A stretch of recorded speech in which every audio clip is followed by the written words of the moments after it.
people are clearing CES exams at the age of 75, and you heard it right. अगर video का title देख के आप आ रहे हो तो यू करेक्ट, आपके स्क्रीन के ऊपर आपको दिखाई देगा this is the guy who has actually cleared CS exams at the age of 75 now. Remember one thing, there was also a chartered accountant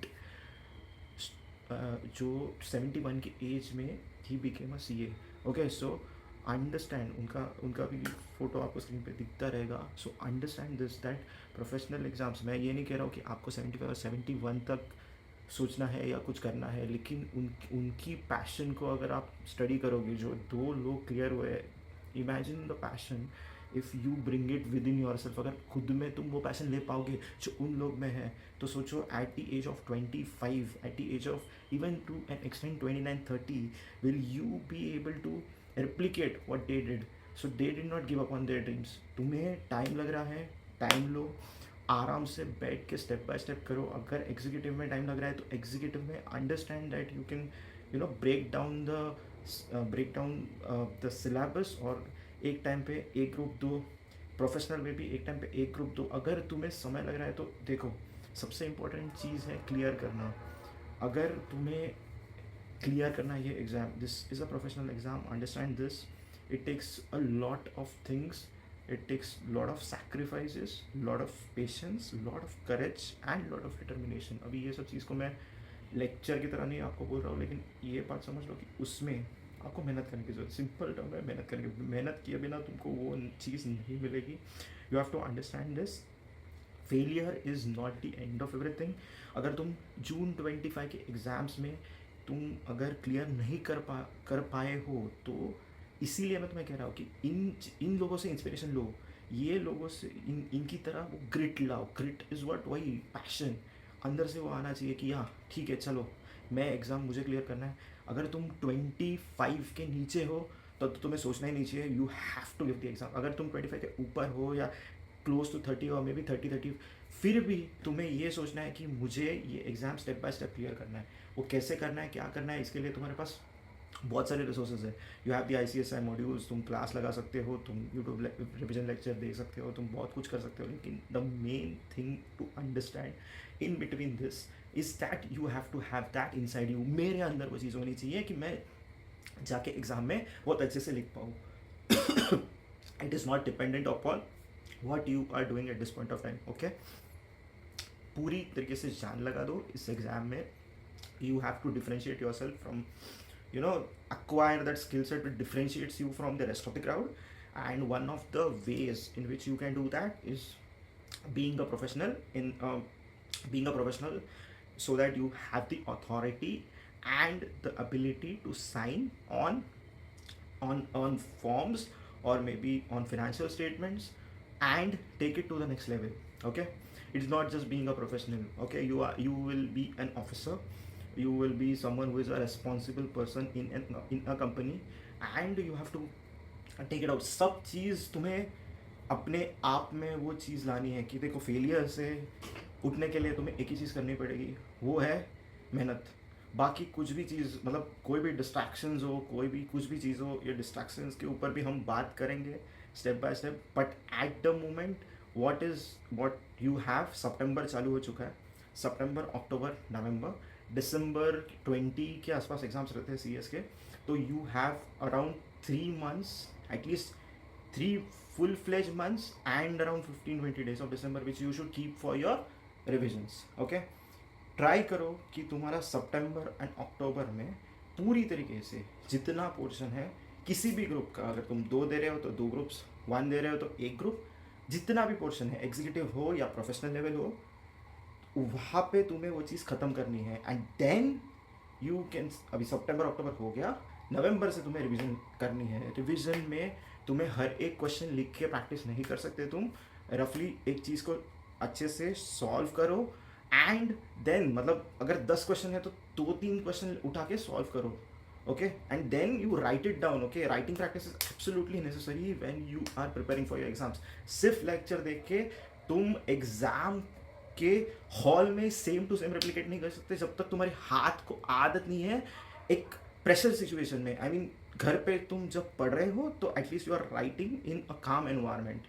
but जब तुम एग्जाम हॉल में लिख रहे हो तो बहुत सारा स्ट्रेस रहता है, बहुत सारे लोग तुम्हारे आसपास रहते हैं, chaos रहता है, तुम्हारा माइंड एंड तुम्हारा हाथ साथ में चलने के लिए यू नीड दैट कोऑर्डिनेशन। वो आदत होनी चाहिए तुम्हें, सिंपल वर्ड्स में वो चीज़ तुम्हें याद होने के लिए वो आदत होनी चाहिए। So enjoy that you are writing a lot of things, this is going to help you in your future as well. Okay, remember 6 months of setback आपको थोड़ा पीछे ले जा सकता है, तो give your full fledged effort in clearing the exams. You have a lot of time, बहुत सारा टाइम है तुम्हारे पास। जैसे मैं कह रहा हूँ सितंबर अक्टूबर में you should ensure that you are completing your syllabus, and then from November you should focus on revision.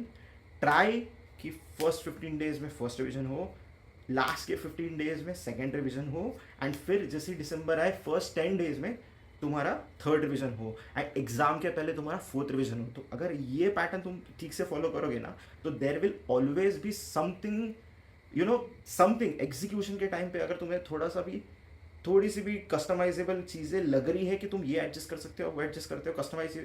Customisable मतलब मेरा कहना है कि सपोज कि तुम्हारे वो 10 दिन आगे जा रहे हैं, या फिर 15 डेज, मतलब थोड़ा बफर हो रहा है, 3 की जगह तुम्हारे 2 रिविजन भी हुए तो भी it's enough. But target 3 revisions before exams and the 4th revision on the day of the exam और before the day of the exam, so you will be able to revise your syllabus 4 times। और focus करना कि तुम अगर ये सितंबर अक्टूबर में अगर तुम समरी नोट्स बना पाओ या रिवीजन नोट्स बना पाओ, या जो भी है, अगर तुम्हारे पास कोई फैकल्टी का बुक है जहाँ पे तुम शॉर्ट नोट्स बना सकते हो, या एक पेज को समराइज कर सकते हो थोड़े से पॉइंट में, या ओनली इंपॉर्टेंट थिंग्स मार्क कर सकते हो।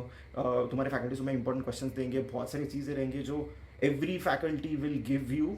Okay, make use of those resources.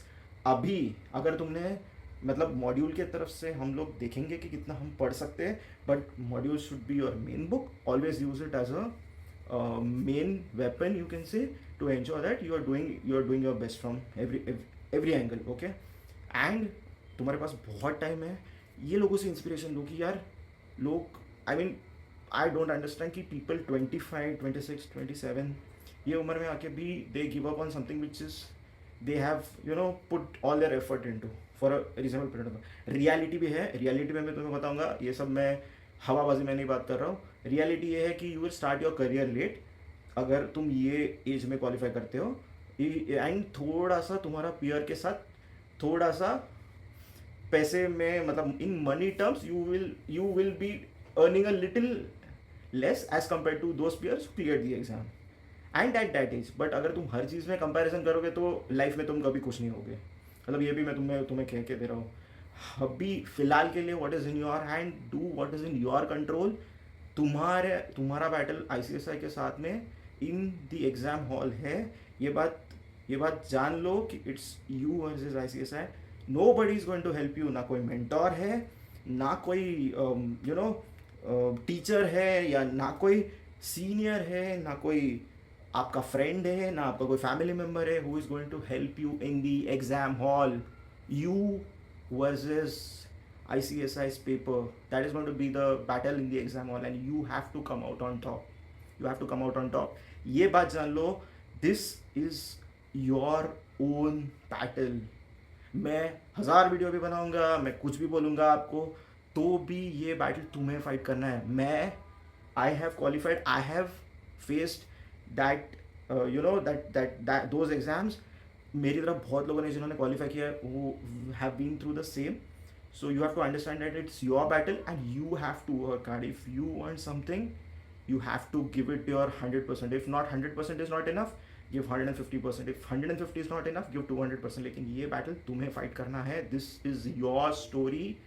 You have to be the hero or the heroine of it. Nobody is going to save you. Nobody, कोई आने नहीं वाला है यार मैं ये कर दूंगा वो कर दूंगा, कुछ नहीं होने वाला है। ये battle तुम्हारा है। You have to understand that this is your moment. Okay, take it with all what you got and give it all what you have. That is what I'm summing up with. Please take inspiration from people who, यार सोचो यार 75 71 की as में भी उन लोगों में जज्बा है या एक जुनून है कि मैं अपने लाइफ के साथ कुछ करूँगा। I will be a professional, I will be doing something which is you know I don't know what ambitions they have, उनके दिमाग में क्या चल रहा था, but that is really really inspirational. That at that moment also they can think like I have to learn something, I am doing something, I will achieve something. यार sir मतलब they I mean hats off to them. मतलब amazing amazing achievement. सोच मतलब मैं तो कुछ सोच रहा हूँ कि उनके एज का मैं हो जाऊँगा तभी उतना मैं कर पाऊँगा या नहीं. That is a very I mean it's highly commendable. मतलब इंसान का एट अ एज थोड़ा जैसे एज होते रहता है उनका मेमोरी का थोड़ा सा प्रॉब्लम हो जाता है या कुछ बाकी सब स्ट्रेस रहता है लाइफ में, बाकी कुछ बहुत चीज़ें रहती है. But I mean hats off to them. Like these are your true heroes, these are your inspirations. Take inspiration from them and give it your all in the exams. All the best.